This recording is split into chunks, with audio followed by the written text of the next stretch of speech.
how to earn and how to spend, and make your expenditure lower than your income. Because if you will equalize it, you will be in difficulty. You will not be having any money for any day.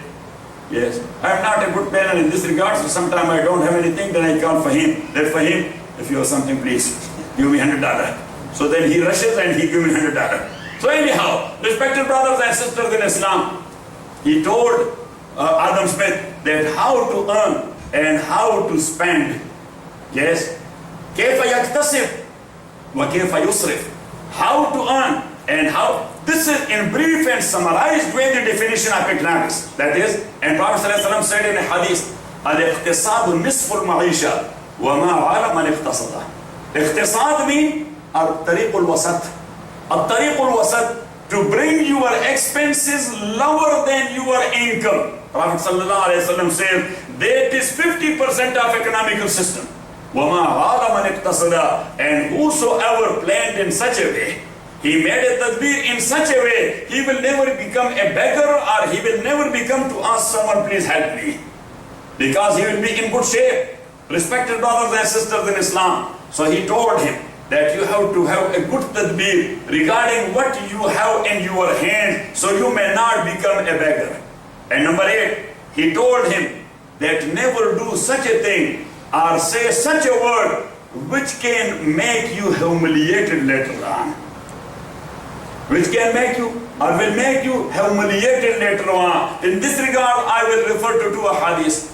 Huzaifa ibn al-Yaman radiyallahu ta'ala anhu, he said, the Prophet of Allah subhanahu wa ta'ala said that la yanbaghi li mu'min an yuzilla nafsa. This is not good and suitable for a true believer to put himself down, to humiliate himself, to insult himself. Sahaba ridwanullahi alayhim ajma'in, they asked the Messenger of Allah, أَوَرَجُلٌ يُذِلُّ نَفْسَهُ? Is there anyone all over the world who will be putting himself down? People are trying to put others down.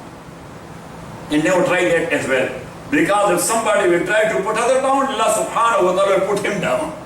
So anyhow, they say that human nature is like this, that they are trying to put others down. Nobody is putting himself down.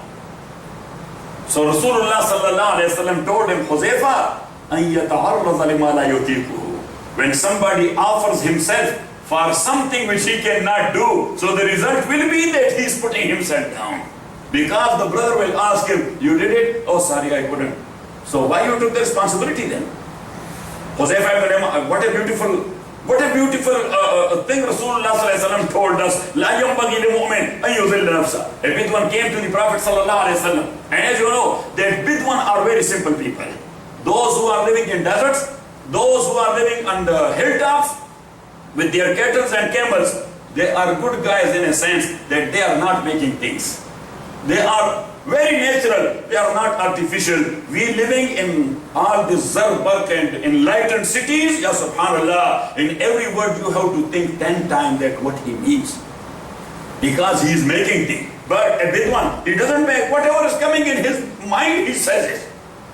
Yes, so anyhow, a Bidwan came to the Prophet sallallahu alaihi wasallam, and he said, oh, the Messenger of Allah, or Allama said, you are Allama from Lahore. So he said, कि फितरत के मकासिद की करता है निगहबानी, या बंदा ये सहराई या मर्द Kohistani. If you are looking for natural human and natural man and natural people, so you will find them there in the desert or on the hilltop. They are natural people. फितरत के मकासिद की करता है निगहबानी, या बंदा ये सहराई या मर्द Kohistani. So anyhow, a Bidwan came to the Prophet sallallahu alaihi wasallam, and Sahaba says when a Bidwan was asking, so we used to rush to the Prophet sallallahu alaihi wasallam because he will be asking in a very natural way. We were little bit cultured people, so we were making words how to ask the Prophet sallallahu alaihi wasallam.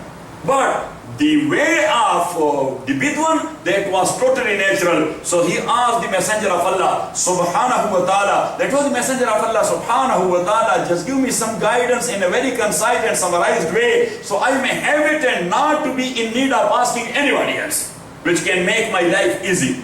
So Prophet sallallahu alaihi wasallam, he told him 3 things. Alayka bil yas amma fi aydin nas. Never plan on the hands and pockets of others. You know what it means? Yes, never plan based on the pockets of other. Mean whatever you have in your hand and in your pocket, your planning should be based on that. Never plan on the pockets of others.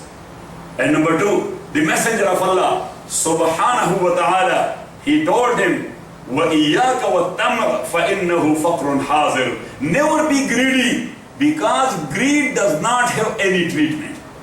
Yes, have you ever seen any hospital known for the treatment of greed? Yes, which we call greed hospital. You can find greed hospital, but greed treatment hospital are not there. The whole world is greed hospital. It can give you much more greed, because you see that, oh, Hisham has a very beautiful house. How I will have it? That is greed.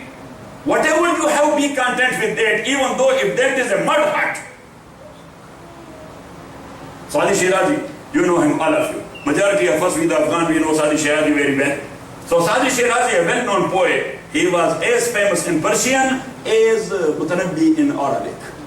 Yes, and as Allama in Urdu. So anyhow, respected brothers and sisters in Islam, Sadi, about him, somebody learned his book and heard about him. So he was visiting him from Isfahan, coming to see him. When he came, Sadi was not there, he had gone to Shiraz or somewhere. His house was a mud hut. Yes, this man, he knocked at the door. He knocked at the door. A lady came from behind the door and she said, who is this? So he said, so and so, from such and such city to visit Imam Sadi. He said, oh, he has gone for Shiraz and he will be there for more than 1 month. So you should say, I will bring you some food and things like that. He said that, sister, who are you? She said, I am a daughter of Sadi. He said, okay, I cannot say more, but I am giving you a letter. So he wrote a letter, Imam Sadi, Assalamu alaikum. And he wrote only one share and one house there, ke Sadiya, Shiraziya, Namat Basast. Sadiya, Shiraziya, Namat Basast, Khana Ad-Didam Basast, Kharo Khasast. That Sadi, your name, you have name and fame all over the world. Everybody knows you, even the crazy people. But Khana Ad-Didam Basast, Kharo Khasast, a mud hut, that is your house. Such a big man is living in a mud hut. Khana Ad-Didam Basast, Kharo Khasast. When the lady, she learnt it, she said, uncle, so Baba should answer you or I can answer as well? So he said, yes, you can answer as well because you are Sahib Zadi. We are what? Sahib Zadi or Akhun Zadi. Yes, we call them Sabayat. The son of our teacher, we call him what? Sabayat, giving him much more respect than Sheikh. Yes, so he said, yes, you are his daughter, so you can answer. So she wrote a share or a verse as well. And what she wrote, ke karwan raftan do ma ham mera ben, karwan raftan do ma ham mera ben, az baraye chand roza I basast. He wrote, ke Sadiya Shiraziya namat basast, khana yaddidam basast kharo khasas. In the same radif and kafi and rhyme, she said, ke kafila raftan do ma ham mera ben, az baraye chand roza I basast. The caravan passed. So many people came to this world. Generation passed. We are passing as well. We will be here for a few days. For a few days, this mud hut is enough. So anyhow, my dear respected brothers and sisters in Islam, what furthermore in the wasaya of Abu Hanifa? Inshallah, next Friday.